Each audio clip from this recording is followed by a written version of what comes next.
Hai semua, selamat datang kembali di channel YouTube saya, Suci Lestari Yuwana. Hari ini saya akan melanjutkan lagi diskusi mengenai ekonomi pertumbuhan.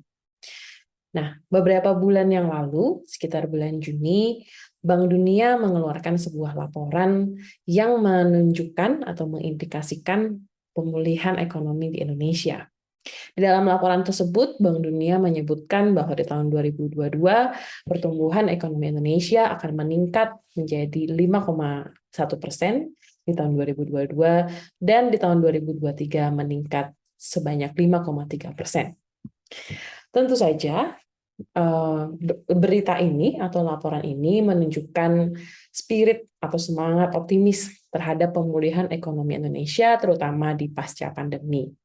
Dan kalau balik lagi ke video saya sebelumnya, berita mengenai proyeksi pertumbuhan ekonomi nasional itu sangat mempengaruhi semangat nasional gitu ya untuk memperbaiki ekonomi. Misalnya di video sebelumnya saya menjelaskan bagaimana asal mula lahirnya produk domestik bruto atau gross domestic product GDP itu juga awalnya dilatar belakangi dengan konteks ekonomi setelah Perang Dunia di tahun 1930-an, dan saat itu ekonomi Amerika sedang jatuh-jatuhnya gitu.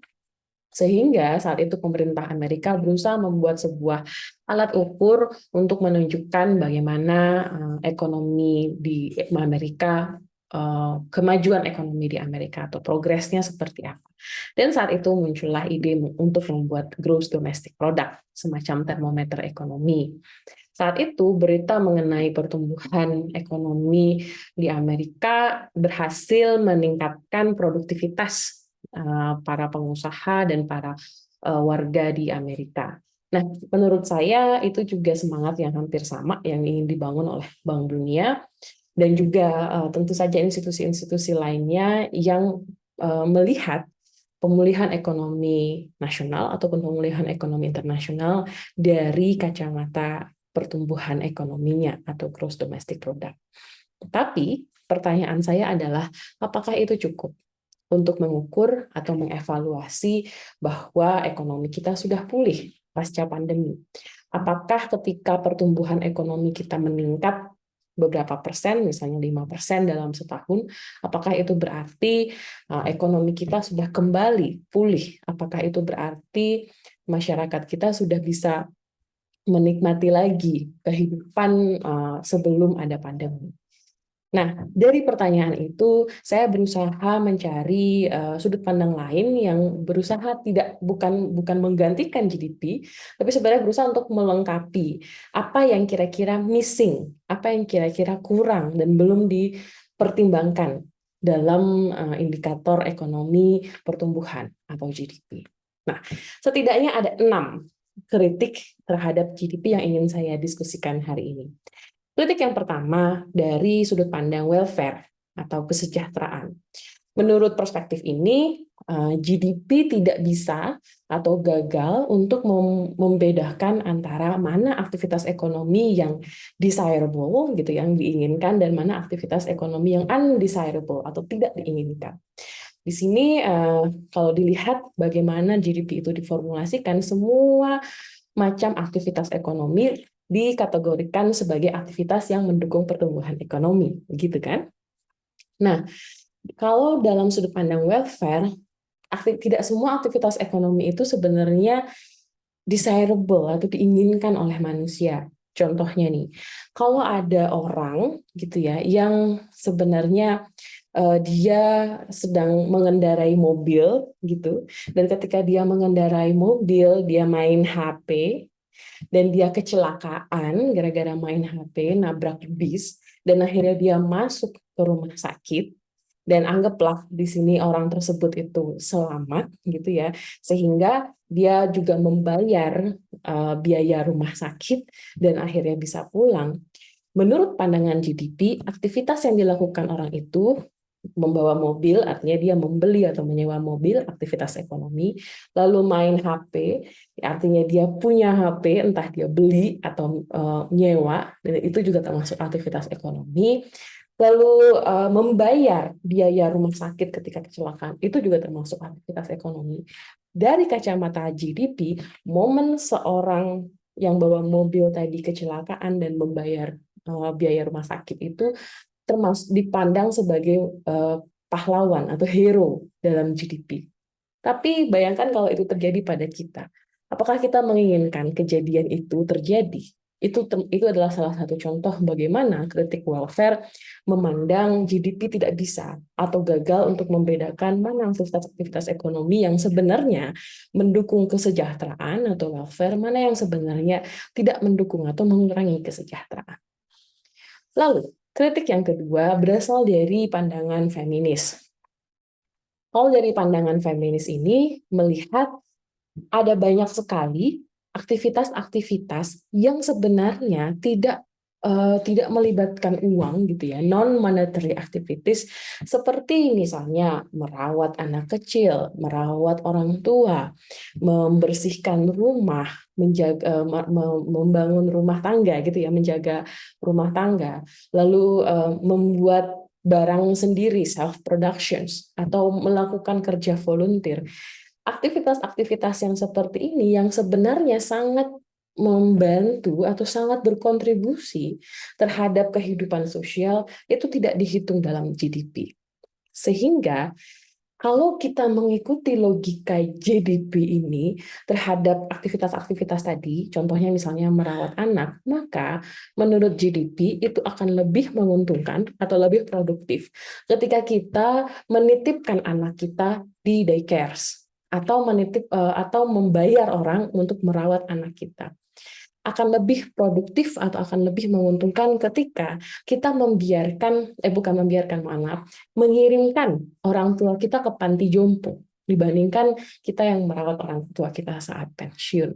Atau akan lebih, ya itu tadi, menguntungkan gitu ya, mengirimkan semua yang tanggung jawab untuk merawat itu ke orang lain. Padahal biasanya kalau dalam prakteknya di Indonesia seringkali dalam mengurus anak gitu kita dibantu oleh orang tua, kita dibantu oleh saudara dan itu tidak dibayar.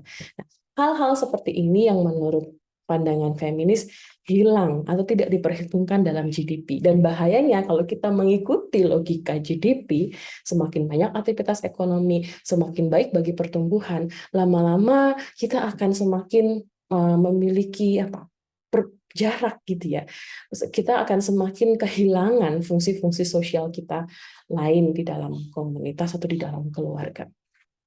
Lalu, kritik yang ketiga adalah dari sisi perspektif ekologi. Tentu saja, GDP ini juga tidak mempertimbangkan biaya lingkungan yang dikorbankan ketika melakukan aktivitas ekonomi. Misalnya, kalau ada ekstraksi sumber daya mineral atau ekstraksi sumber daya alam lain, kalau menurut logika GDP itu dipandang sebagai aktivitas yang menguntungkan untuk GDP. Tapi biaya kerusakan lingkungannya, polusi airnya, polusi udara, dan lain-lain tidak termasuk dalam perhitungan GDP ini. Lalu kritik yang keempat. Di kritik yang keempat juga masih turunan dari kritik yang ketiga mengenai lingkungan, yaitu apabila logika mengenai lingkungan ini juga dibawa ke sudut pandang yang lebih besar. Dalam hal ini mengenai kapitals, di mana kalau menurut logika capital kritik, GDP ini gagal untuk menghitung evolusi nilai dari masyarakat, manufaktur ataupun human capital itu sendiri. Misalnya contoh gitu ya. Ini ada satu contoh yang dijelaskan di bukunya, tapi mungkin saya mau bawa ke konteks Indonesia yang lebih dekat dengan kita. Contohnya, coba bayangkan seandainya Candi Borobudur gitu ya, itu dibuat sebagai kantoran untuk bekerja, sehingga itu menghasilkan aktivitas ekonomi yang menguntungkan. Nah, menurut logika GDP, alih-alih menjaga, melestarikan budaya yang ada di Candi Borobudur, membuat Borobudur menjadi pusat bisnis gitu ya, pusat aktivitas ekonomi, itu lebih menguntungkan dari sisi GDP. Nah, itu kritik yang keempat. Kritik yang kelima, dari sisi atau sudut pandang keadilan, justice. Di mana menurut sudut pandang keadilan ini, GDP, informasi yang kita dapatkan dari GDP, itu tidak bisa menghasilkan informasi mengenai bagaimana pendapatan dan kekayaan itu didistribusikan. Karena yang hanya bisa kita lihat dari GDP itu adalah bagaimana produksi itu terakumulasi, bagaimana kapital itu terakumulasi. Sehingga bisa jadi contohnya, ada dua negara atau beberapa negara yang mungkin tingkat pertumbuhannya bagus, tingkat pertumbuhannya tinggi, tapi sebenarnya tingkat kesenjangan sosial di negara itu juga semakin melebar seiring dengan meningkatnya pertumbuhan ekonomi. Kira-kira deket nggak? Atau tahu nggak negara apa saja yang seperti itu? Nah, berikutnya kritik yang keenam adalah dari sudut pandang post development atau post pembangunan, di mana perspektif ini melihat GDP itu mendominasi imajinasi tentang masa depan atau standar kemajuan, standar progres suatu negara. Padahal bisa jadi ada beberapa contoh atau ada beberapa kondisi, ada beberapa opsi bagi negara-negara untuk membangun ekonominya selain fokus pada memulihkan ekonomi melalui ekonomi pertumbuhan. Contohnya, masih ingat nggak? Ada teori Rostow yang membagi tingkat pembangunan negara itu dari yang sebelum take off sampai dia take off. Lalu ada yang istilah negara-negara underdeveloped atau underground. Nah, itu adalah contoh-contoh bagaimana logika GDP itu bisa menjudging gitu ya, kategorikan negara hanya dari sudut pandang pertumbuhannya. Padahal bisa jadi negara yang tingkat pertumbuhannya lebih rendah itu memiliki tingkat kesejahteraan, tingkat keadilan, tingkat tingkat kemandirian sosial atau kehidupan komunitas yang lebih baik dibandingkan dengan negara yang memiliki tingkat pertumbuhan yang tinggi. Nah, itu setidaknya sudah ada 6 sudut pandang yang berusaha melengkapi gitu ya, berusaha membuka wacana-wacana lain selain memulihkan ekonomi yang hanya fokus pada pertumbuhan atau fokus pada produk domestik bruto. Menurut teman-teman gimana? Saya tunggu komentar dan diskusi selanjutnya. Terima kasih sudah menyimak diskusi dan video hari ini. Sampai jumpa di video saya berikutnya.